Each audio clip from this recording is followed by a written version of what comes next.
Yeah, sure thing. Hey, you sold that car yet? Yeah, sold it to Carvana. Oh, I thought you were selling to that guy. The guy who wanted to pay me in foreign currency, no interest, over 36 months? Yeah, no. Carvana gave me an offer in minutes, picked it up, and paid me on the spot. It was so convenient. Just like that. Yep. No hassle. None. That is super convenient. Sell your car to Carvana and swap hassle for convenience. Pickup fees may apply. Are you a songwriter? Are you looking to turn your songwriting passion into a full-time gig? Whether you are just at the start of your songwriting journey or a seasoned industry professional, this show is made for you. Welcome to The Songwriter Show, bringing together songwriting news, interviews, and community. Now, welcome your host, Sarantos. Thank you so much for tuning in. Welcome back to The Songwriter Show, right here on Reality Radio 101. I'm your host, Sarantos, a solo music artist who's been writing lyrics for as long as I can remember. Words are just so important to me, and that's why I'm thrilled to host this show every Tuesday evening. I believe that every song is a story. Tonight, I'm so happy to have on the show Will Wesley. Grit has forever seeped from the pores of country rocker Will Wesley. A grit that has materialized as life has punched him from every angle, often forcing the kid from Louisiana to take his anger out on the strings of his beat-up guitar. And now, welcome this week's special guest. Welcome to the show, Will. How you doing, man? Man, it's great to be here. Thanks for having me today.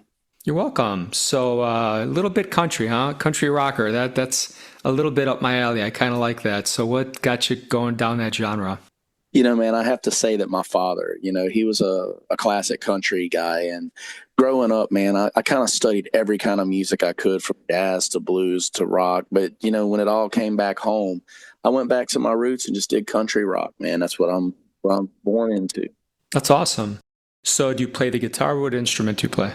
Yes, I'm a guitarist. I was known as a guitar player and a session player before I ever started singing and doing my own stuff. And that's kind of what helped me get into the singer-songwriter side of the world. Basically, it's just being a guitar player and learning all these different styles. Yeah. Well, when I hear session player, I think somebody that's pretty freaking good at the guitar. Because session guys are like the unsung heroes for a lot of these stars that people don't even realize.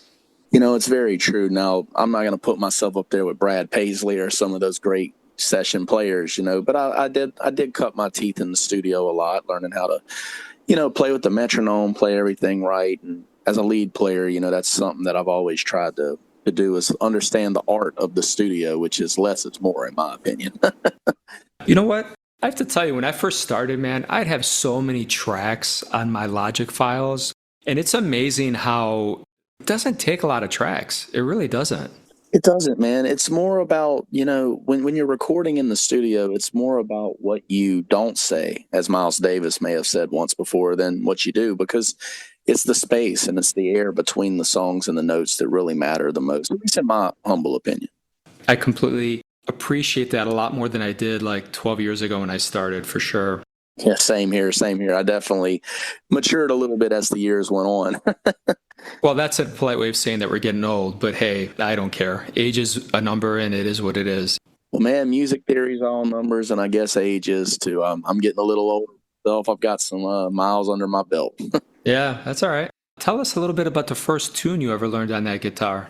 The first song that my dad had me learn as a guitar player was, ironically, not country music. He had me learn, this is funny when I look back on it now, but he had me learn House of the Rising Sun by the Animals. Okay. When I asked him, why that song? Why do you want me to have that? He goes, because you're learning a lot of your chords all in one right there. He's like, there's a lot of chords in the song, and you're learning a lot of your basic chords. So that was kind of his philosophy all way back then. I can see the logic to that a little bit, as weird as that might sound. Yeah, it's, when I look back on it now, the song's just very simple and, it seemed very basic. But when I look back on it as a young boy and a guy learning how to play guitar, it made a lot of sense. You got your A minor, C, D, A minor, C, E. You're learning a lot of chords, Yeah, absolutely. You ever been in any competitions before you did your session stuff, or not really for you? No, I have, actually. I entered, when I was younger, the International Blues Competition out of New Orleans, and I've been blessed to have won that regionally twice. I won it as a band and as a solo act. Just kind of cutting teeth with a lot of blues players and learning how to play. The blues. The blues is. I always say it's not something you learn how to play. You're born with it. That's just something that was always natural to me. Coming up. That's pretty cool. Do you teach music at all or not? Not your cup of tea? Yeah, in the past I have gave guitar lessons and taught music theory. Basic. Your 2-3-6 relative minors, things like that. Just getting people started out, understanding that it's not just the hands here. There's a mathematical science behind it too, as well. Music theory. Teaching kids has always been kind of a joy of mine. So when I had time, I used to do it a lot. But these days, I'm kind of tied up. It's something I do believe in. Well, and that basically means that you're kind of making it. So it's good to be busy, right? Yeah, it definitely is. It's good to be busy, and it's also good to have your downtime. We're blessed with the time to have it. How do you balance obligations between family, friends, relationships, with this crazy business? That's a very good question. It's oftentimes difficult, man, because you're on the road a lot of the year, and when it comes to family time, the biggest time to be with family is the holidays. But when you're a touring musician, oftentimes you're playing on New Year's, you're playing on Christmas Eve, playing on Thanksgiving, you're playing pretty much, all year long. So the way I try to balance it is just to try to utilize the time that we have when we are together, or maybe, me and my wife, who also manages, we'll go on the road together, and we'll just try to find the joy in any town we're in and celebrate the holidays that way. Yeah, you're lucky enough if you have a significant other that can go with you. You can definitely make it a little bit of a excursion, make it a cool trip. It's really, an interesting thing, man, because we were just we were coming home from Nashville. I'm sorry, Georgia. We were coming home from Georgia not too long ago, and we just pulled into this little town in Alabama. And, we just got to meet the people there. And that's kind of what we enjoy doing, is just going into new towns, meeting people, and bringing the music to new places. And a lot of these little towns, when we're in Nashville, it's far different than what it would be if you're in a smaller town. But a lot of times in these smaller towns, they really appreciate you bringing the music to a town that they feel like a lot of people may not have heard of. How do you typically write songs? Do you start with your guitar? Do you start with lyrics, melody?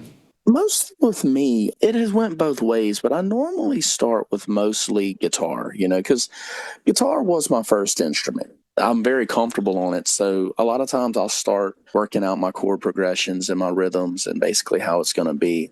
And then I'll go and write the lyrics based off of the measures of music that I've already written. But there has been times where I would write, I always love philosophy and poetry as well. So a lot of times I'll write the idea lyrically down and then try to arrange the music around it. So it can kind of go both ways with me.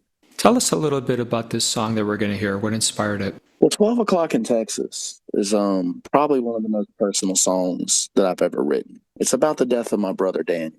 It's a true story, and I try to be as candid about it as I can when I talk to people. We lost my brother at the top of January of 2021 due to a heroin addiction, and he died alone in a hotel room. And his death really, really took a toll on me, and not knowing how to deal with it, I just went home touring, and I was in Texas a week after his death. And the most oddest thing happened. I was driving home from a show with a band member, and a gale force wind just come across the road, and it was a clear night other than that, and nearly knocked the vehicle off the road. And I immediately just looked at my bandmate and said, that was the spirit of my brother saying goodbye. And because Daniel toured with me a lot and helped me roadie and things like that. And the next morning I got up and I started writing the lyrics to what will become 12 O'Clock in Texas. And that's the inspiration behind the song. And the music video itself really tells the whole story. That's a cool story, man. Okay. Tell you what, let's take a listen and we'll come back and talk, okay? Let's do that. All right, man. So everybody, check this out. Here we go.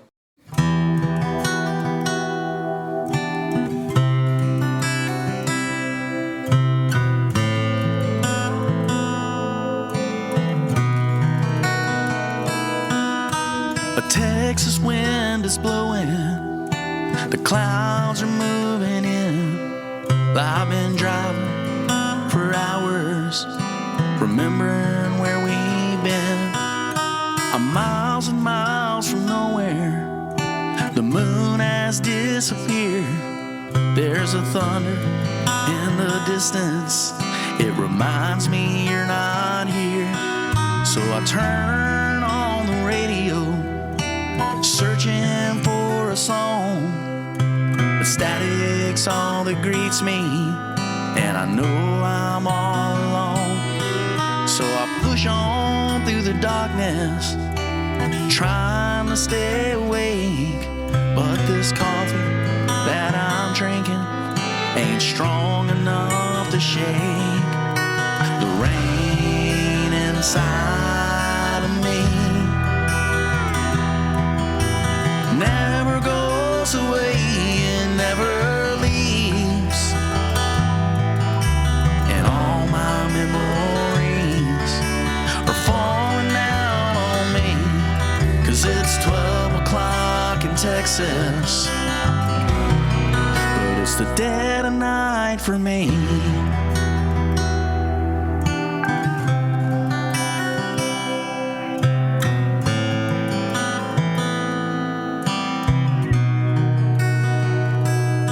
When I finally make the distance and the music fades away, I smile for all the strangers and I step off of the stage.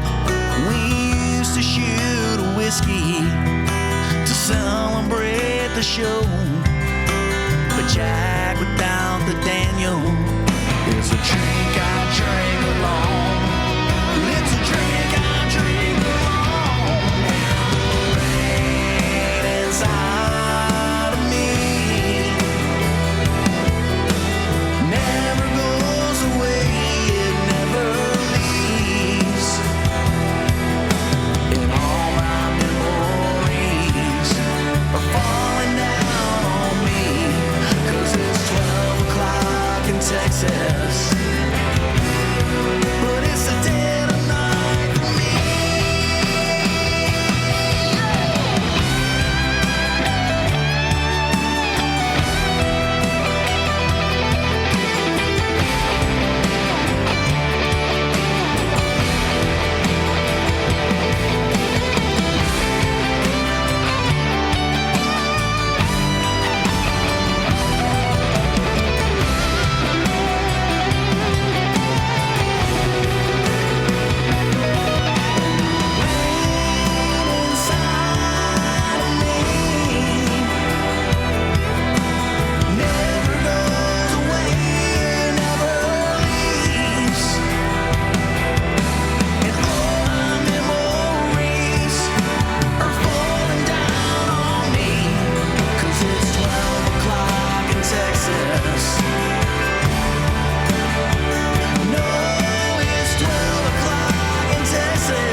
But it's the dead of night for me.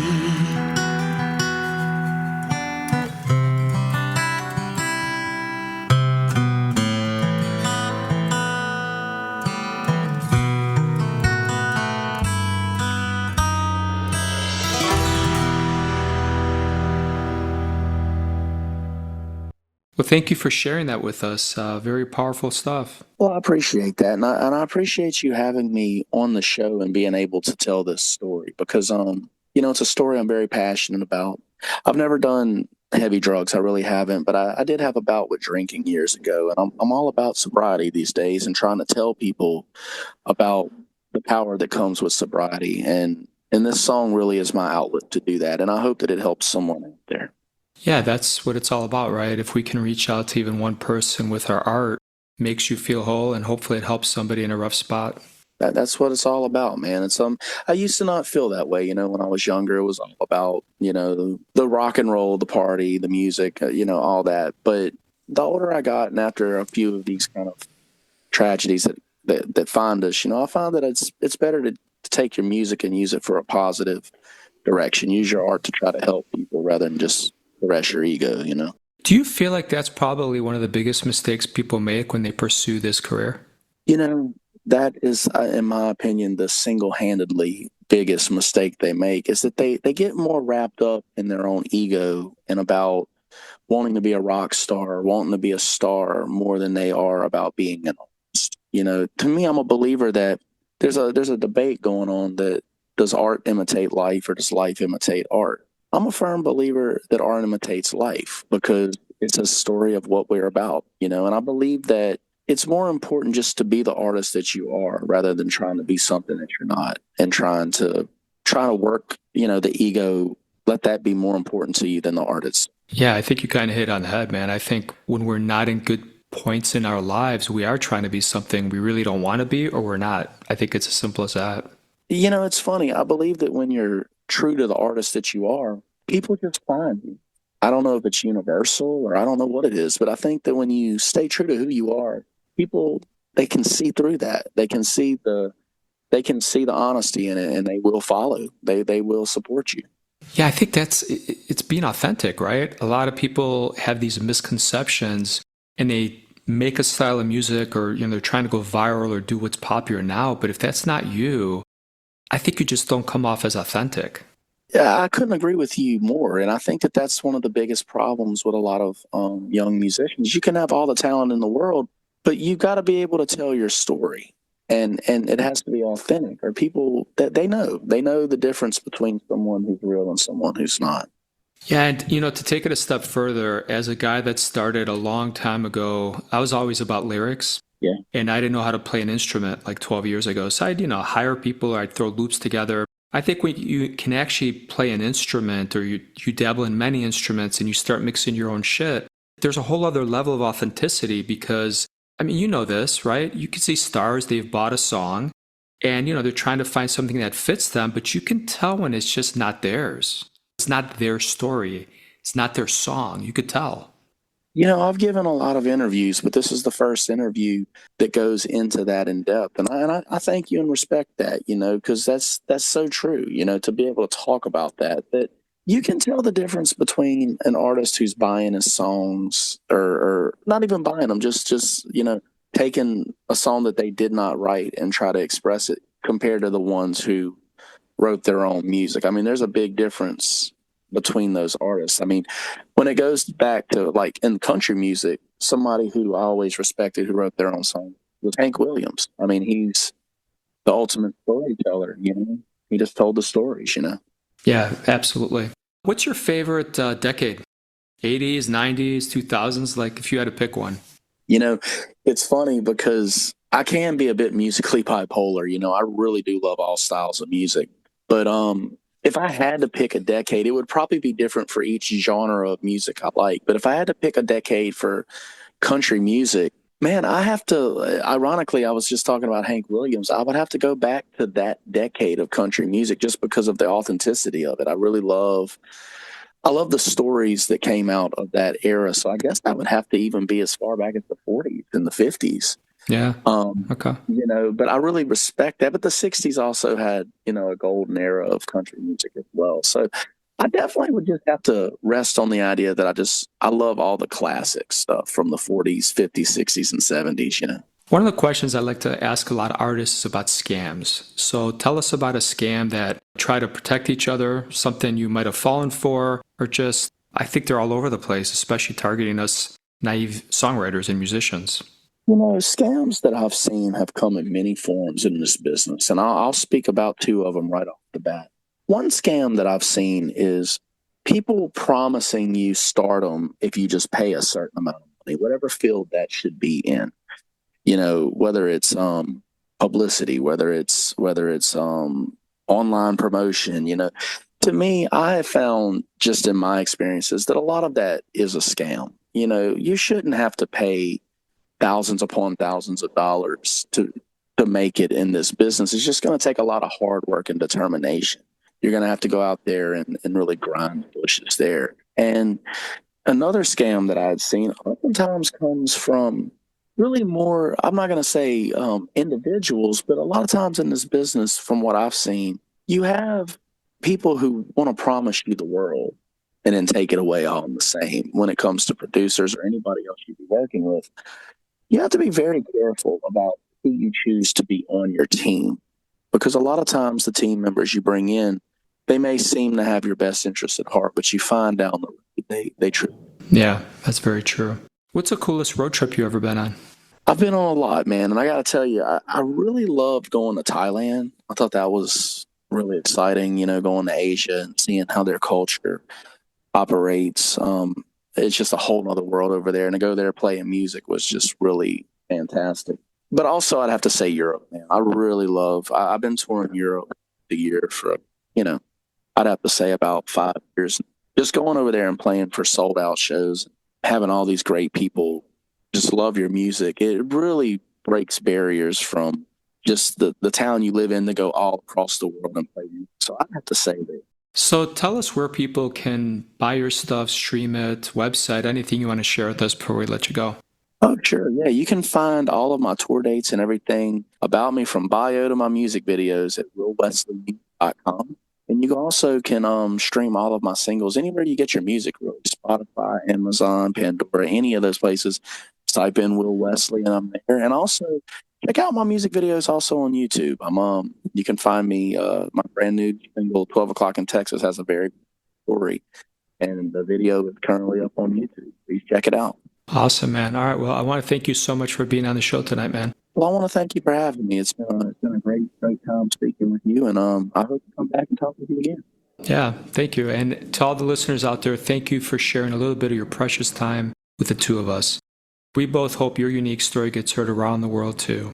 My name is Sarantos. Please join me every single Tuesday evening to hear other amazing artists share their awesome behind-the-scenes stories right here at the Songwriter Show on Reality Radio 101. Have a wonderful night. I love you all.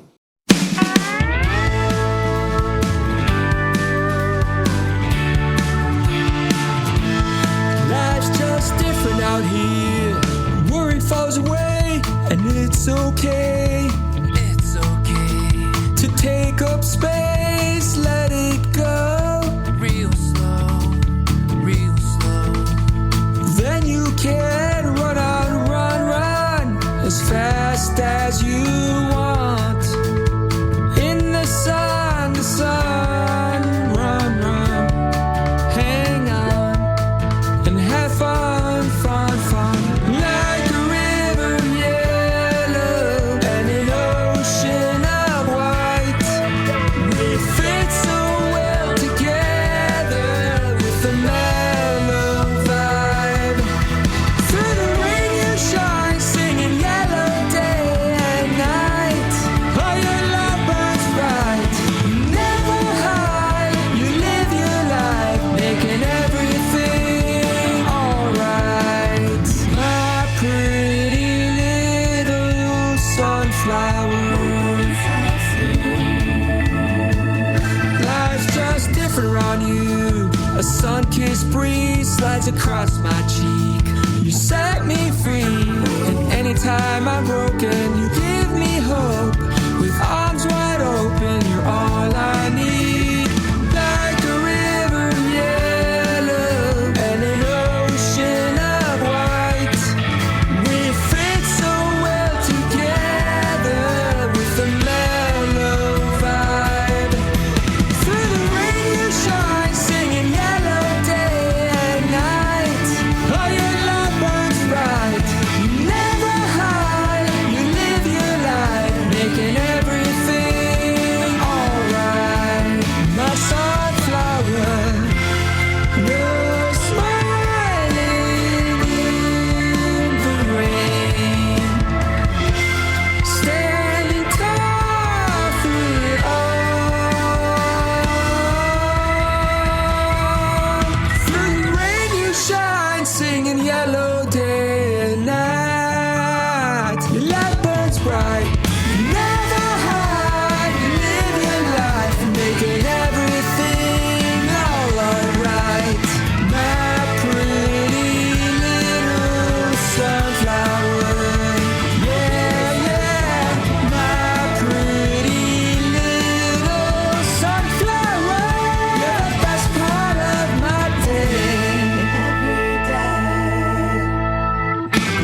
Thank you for listening to The Songwriter Show. To keep the momentum going, head over to www.songwritershow.com and join our free music community of artists, songwriters, and producers.